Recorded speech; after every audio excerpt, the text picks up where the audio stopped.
West Rhineville Primary School, children forced to return home, and 20 Venezuelans charged for fishing off Guyana's coast. HGP Nightly News begins now.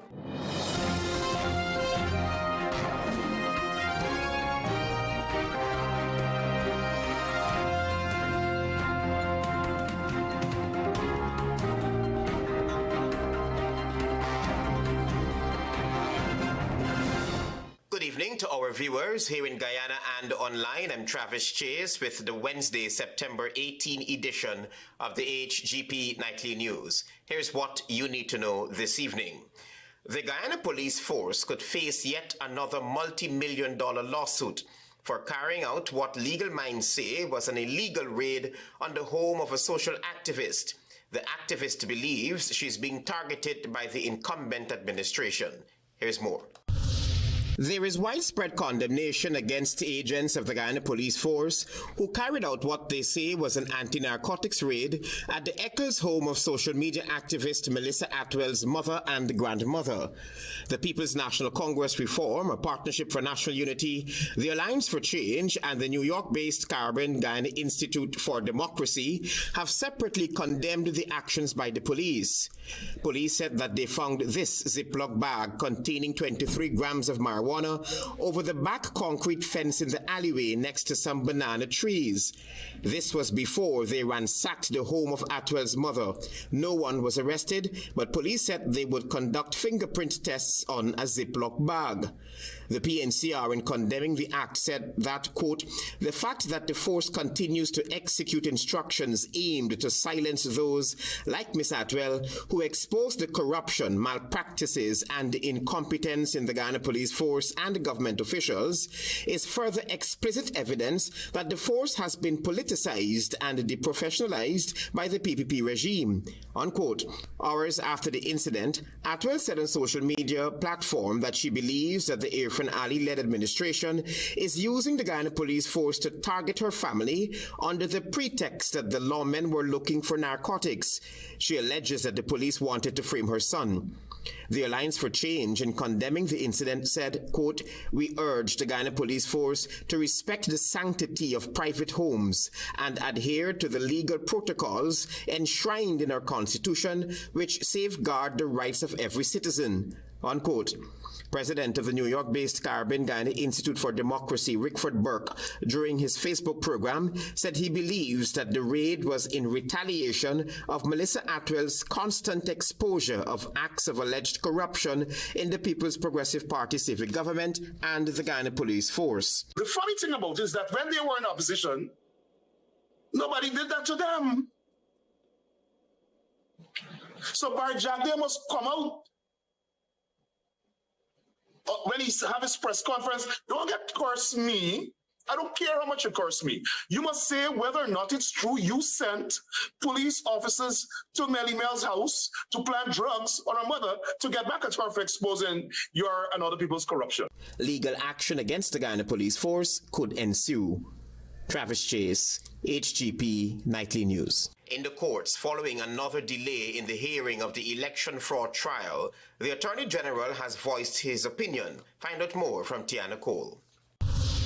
On Tuesday, during his weekly program, Issues in the News, Attorney General and Minister of Legal Affairs Anand Nandlal urged the judiciary to address the delays with the election fraud trial and expedite the process. Unfortunately, in Guyana, that is not the position.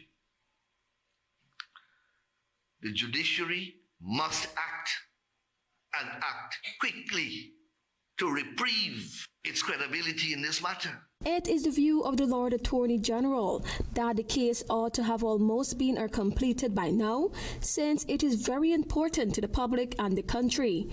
He contends that due to the nature of the cases, it would have received the highest form of attention in other democracies. What is transpiring here cannot accord with the principles of justice understood by the ordinary reasonable man. According to the AG, the delays are well planned. He claimed that although it was anticipated that everything would have moved forward smoothly after numerous delays prior to the cases going to trial, but the delays are still ongoing. And the duty lies with the judiciary to arrest this situation and to do so with every convenient speed. He stressed that a public commentary on these matters must not be stifled, since it is a matter of greatest public importance. We are going to another election, and we don't have a determination yet. On Tuesday, the trial involving the 9 defendants was scheduled for its 5th hearing before Presiding Magistrate Leron Daly in the Georgetown Magistrates Court, after it was stopped due to the magistrate being ill. However, on Tuesday, the matter was called before Acting Chief Magistrate Faith McGusty, who told the court that Magistrate Daly is still unwell and adjourned the case until October 31. Tianako reporting for the HGP Nightly News. A developing story following his removal as Region 10's chairperson for the People's National Congress Reform, Jerwin Figueres says that he will not question the decision. Antonio Day reports. Nightly News understands that Member of Parliament Jerwin Figueres was removed from the position as Region 10's chairperson for the People's National Congress Reform, PNCR. This action was taken by Leader of the Opposition, Aubrey Norton. Figueres related to Nightly News that despite the decision, he is, quote, still a supporter of the party, and is in this decision and many others are very important and a learning lesson, unquote.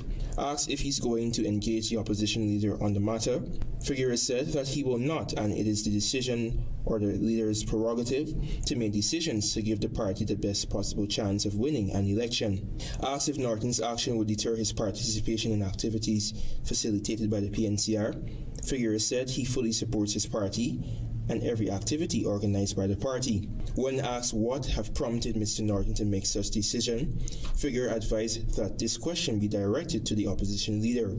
Mr. Norton, when contacted by this newscast, said that the decision is being discussed at the level of the party. When asked what prompted his decision to remove Figueres, the opposition leader said he would not comment further. Earlier this year, Figueres was also removed from Parliament. He served as Shadow Minister of Culture, Youth and Sport. He had related that while he was not disappointed at that move, he felt disrespected as an individual. Antonio Day reporting for the HGP Nightly News. Thank you, Antonio, for your reporting. Stay with us. There is more news ahead.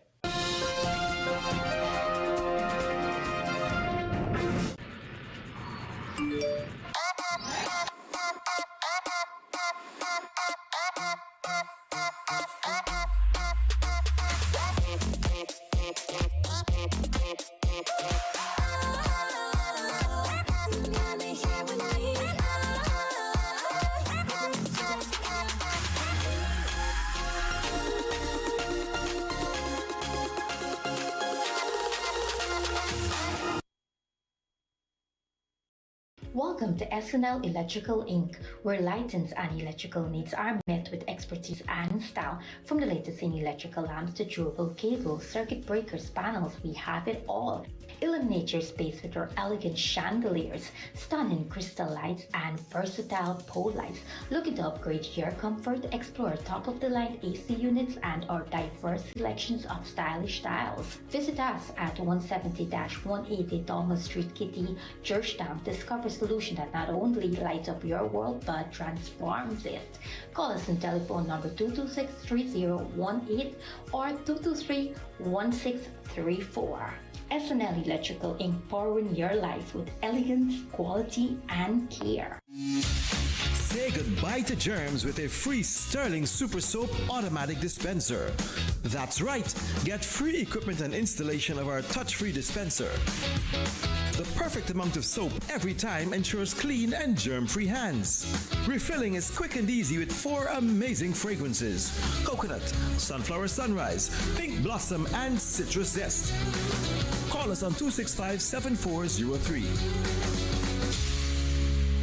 Krishna Roth Establishment, no job is too small or too large. We specialize in all types of fabricating, machinery, excavator repairs, rice fill pumps, and hydraulic hoses. Visit us at Lot 113, Block CC Monrepo, East Coast, Demerara, or call 220-9624, 616-9416, or 619-7880. At Krishna Roth Establishment, no job is too small or too large.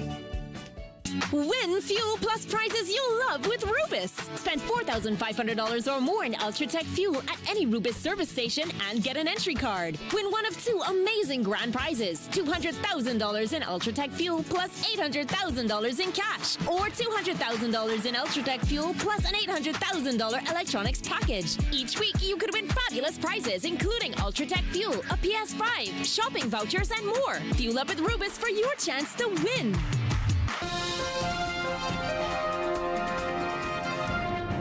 Welcome back to the HGP Nightly News. More troubles at the West Rhymeville Primary School. The school is without running water, and on Tuesday, students were forced to return home. Daisy Richards will tell you more. The West Rhymeville Primary School has more problems, as now the school has no water available for students or teachers. According to a parent, the water situation has persisted for some time at the learning institution. But today is the last week, today is another week. But now we come this morning, no water. Another parent said that the current situation is terrible as the children are now returning to school after a 2-month-long vacation. The parent contends that now they have to return home due to the circumstances. Although today you might see some of the kids running, majority of them is still at home because they're not coming to school because the water for the city isn't fixed properly as yet. The parents highlighted that this is a cause for concern as this threatens the health of their children. Coretta MacDonald, who is a parent to a child who attends the school, said that water problems have been happening for a long time.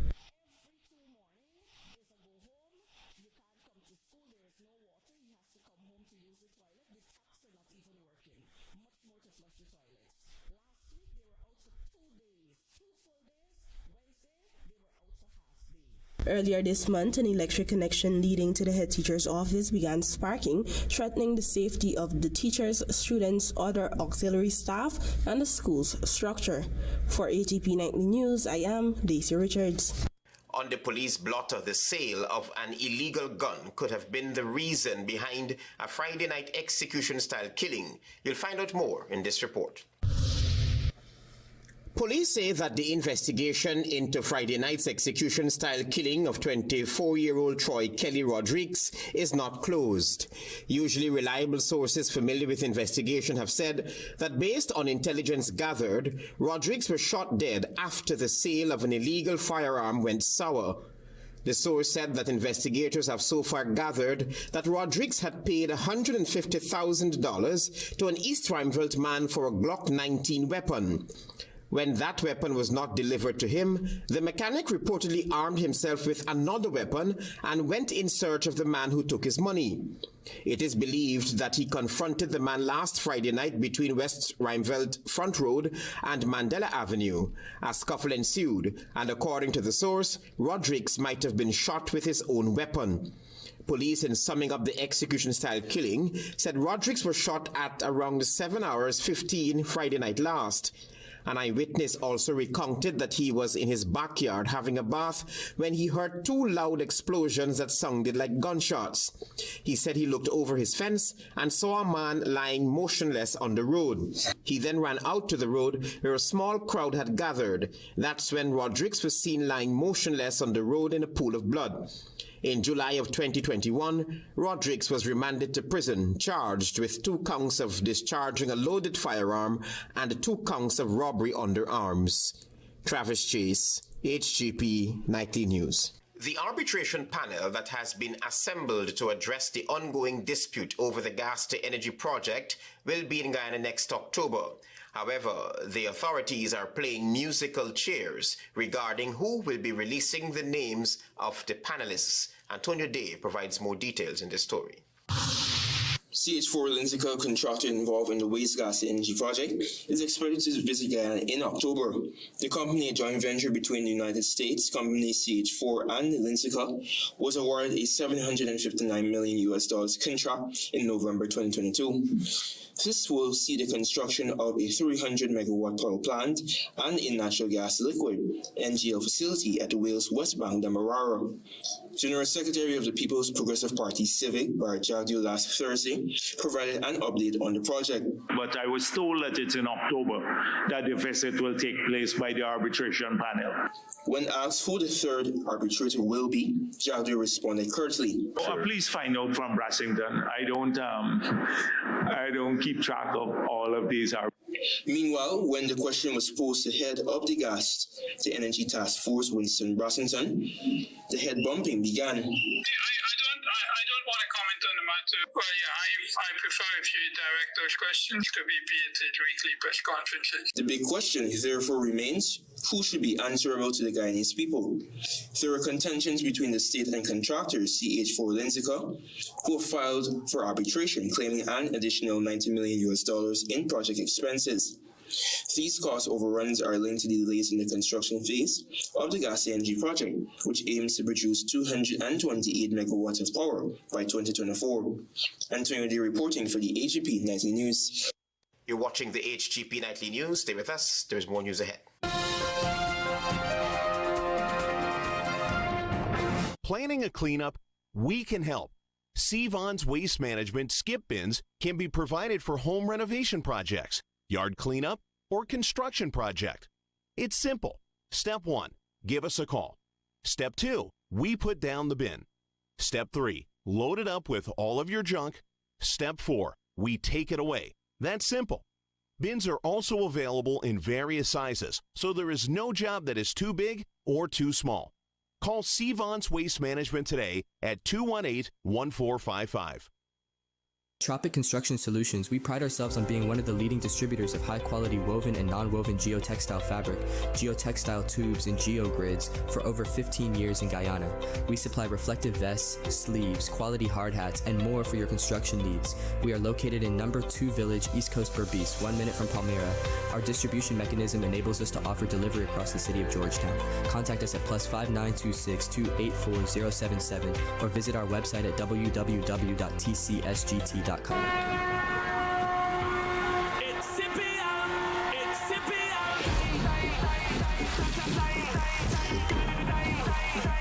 It's Scipio time, man, girl and boy. Feel the Scipio joy from every nation in the Caribbean. Flash on the line, we're building legends in this Caribbean nation. We're all in, it's Scipio time. All in Republic Bank, the title sponsor and official bank of the Republic Bank Caribbean Premier League.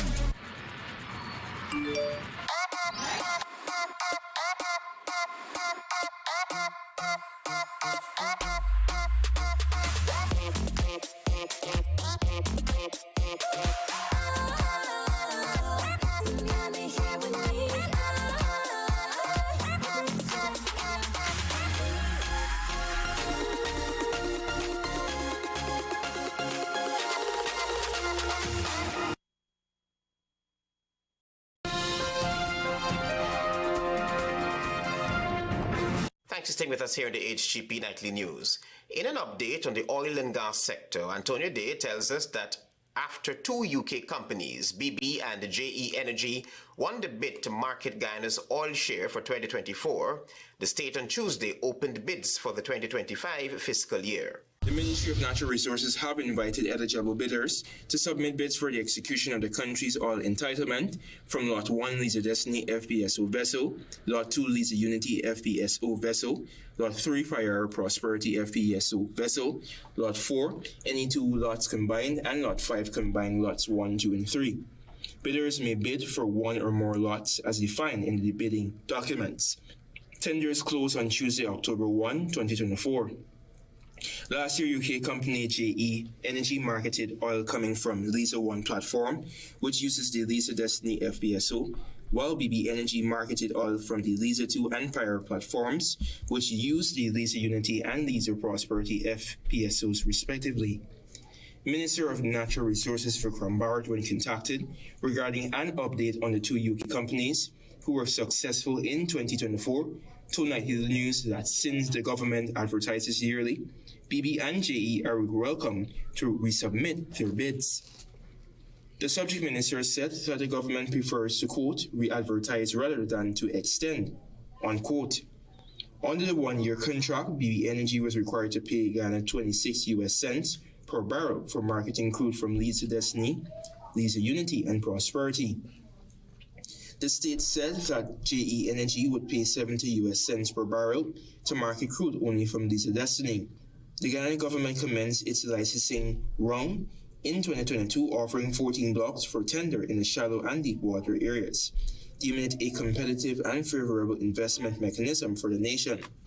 This balanced approach, according to the government, sought to fast-track its hydrocarbon development thrust in order to maximum economic benefits for its people, while protecting the environment in the process. Guyana's offshore basin has captivated the attention of global oil market participants and has since been dubbed the gateway to the world's fastest-growing super basin in the last 4 years.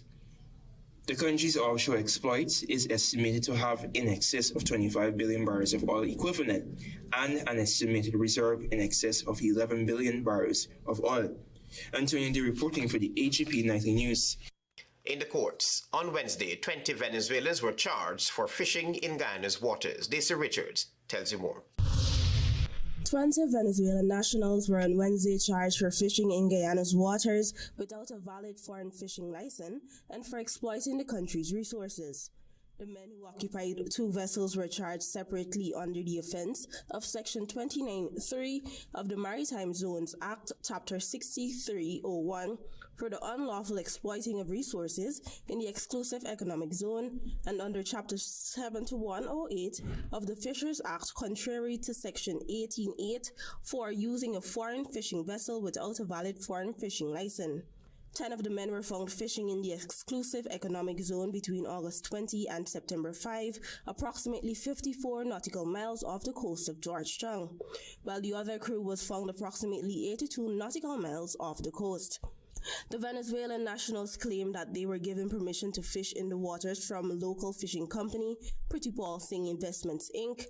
It's alleged that the men have been in the employ of the fish and shrimp processing producer for several years. The men have since claimed that all the years fishing with the said company, they have never been charged or taken to court. The crew members all pleaded guilty to the charge and were fined $300,000 or served 9 months in prison, while 2 charges were laid on the captains of the vessels. They pleaded guilty and were fined $1 million or served 2 years behind bars. For HGP Nightly News, I am Daisy Richards. Thank you, Daisy. Stay tuned for your regional news.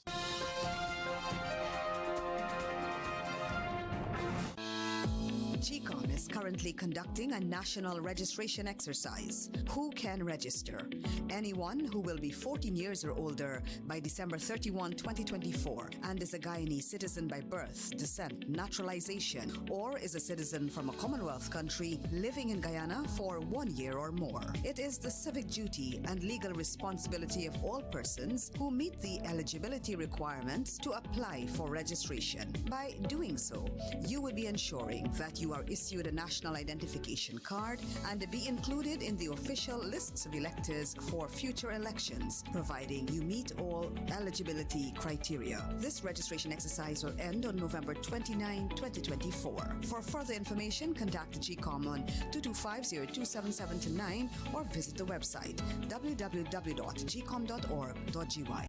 Working and studying? Lacking energy and restless? Dr. Chase Nerve Food and Nerve and Blood Tablet and Tonic improve your energy, reduce stress and anxiety, improve immunity, digestion, sleep, and nerve function, fight anemia, and maintain liver function. Dr. Chase contains iron, vitamin C, B1, B12, manganese, liver fraction, aloe vera extract, and gentian root. Now, that's a doctor to trust. Dr. Chase.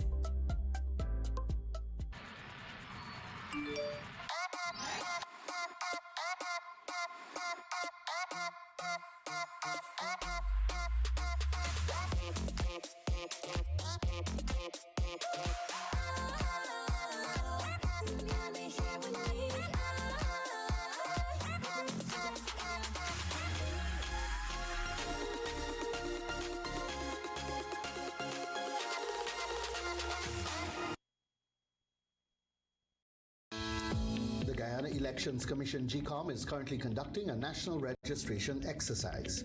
Who can register? Anyone who will be 14 years or older by December 31st, 2024 and is a Guyanese citizen by birth, descent, naturalization, or is a citizen from a Commonwealth country living in Guyana for 1 year or more. Types of transactions. Anyone eligible for registration is required to visit the registration office responsible for his or her area of residence to apply for registration. Persons who are already registered could apply for a name change if they have changed their names since they were last registered. Apply for corrections if there is incorrect information on their national ID cards. Persons who are desirous of conducting any of the above transactions must provide the relevant supporting documents. Persons who are already registered could request that their photographs be retaken if the quality of the photographs on their ID cards is unacceptable. Collect their new ID cards if they have not done so as yet. This registration exercise will end on November 29th, 2024. For further information, please contact GCOM on the following hotline numbers: 225-027729, 226-6557, 223-9650, or visit the GCOM website at www.gcom.org.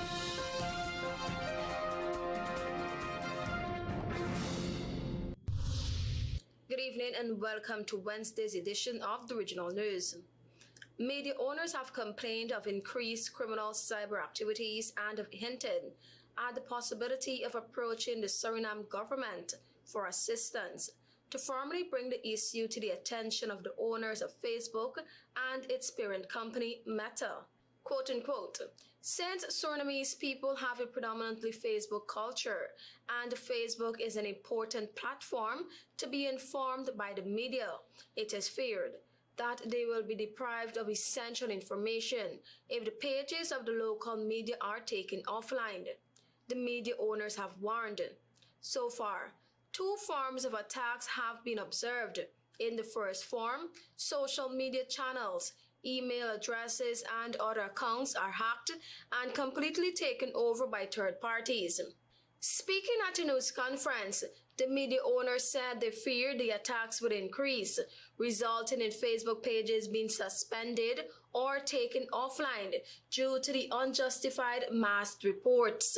They told reporters that from their research, the affected companies have been able to conclude that these are organized, targeted attacks, particularly with regard to the reporting of news items on Facebook. But the media owners and senior executive say they remain in the dark about who is responsible for these organized attacks. The media owners say in the meantime, advice is being sought from Facebook experts on how to handle the issue that may also be brought to the U.S. Embassy in Suriname, as the situation involves social media platforms of U.S. companies. President Nicolas Maduro's government escalated repressive tactics to crush peaceful protest and keep power after Venezuela's disputed election in July, a UN report said. Electoral authorities awarded a vote to Maduro without showing all tallies, but the opposition said its candidate, Edmundo Gonzalez, won by a landslide with counts proving that. More than 24 people died in protests, with 2,400 arrested. The UN fact-finding mission, which interviewed several hundred people remotely or in third countries as it denied access to Venezuela, said authorities tried to dismantle the opposition, block independent information, and stop protest. According to the mission, 24 out of 25 deaths were caused by gunshot wounds, mostly to the neck. Arrest under the fear of quote-unquote knock-knock operation, referring to the unexpected arrival at houses of government critics, often affected ordinary citizens in poor neighborhoods. The Maduro government has blamed right-wing foreign-instigated extremists for the latest bout of violence in the South American oil producer that has seen waves of protests crushed during its more than decade-long rule. Ecuador's military began supporting operations at a major dam yesterday, following a government decision to implement a series of 8-hour nightly power cuts across the Andean country next week amid a severe drought, which has caused water levels to plunge, affecting hydroelectric plants. Ecuador is in the grip of a power crisis, which the government attributes to a lack of maintenance of existing dams and contracts to secure new power generation, as well as the country's worst drought in the last 6 to 1 years, according to the government. Power cuts will begin on Monday, September 23 from 10 p.m. local time and will last until 6 a.m. the next day. The government said in a post on X. The measure will be repeated on Tuesday, Wednesday, and Thursday, it added. It was not clear how many weeks the power cuts would be implemented for. The measures is in addition to the scheduled power cuts this Wednesday for preventative maintenance on all transmission facilities and distribution networks nationwide. The government has taken several measures to face the crisis, the statement added, including commissioning of a power ship, seeking to build permanent generators on land, and improving abundant infrastructure, among others. Thank you for watching. I am Deanna Cole.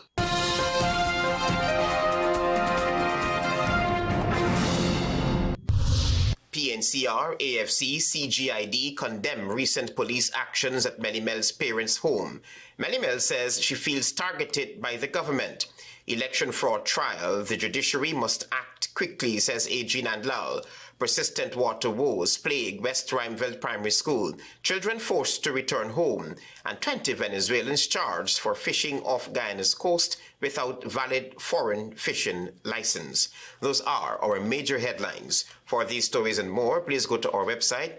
It's www.hgptv.com. I'm Travis Chase. Thanks for watching. Goodbye.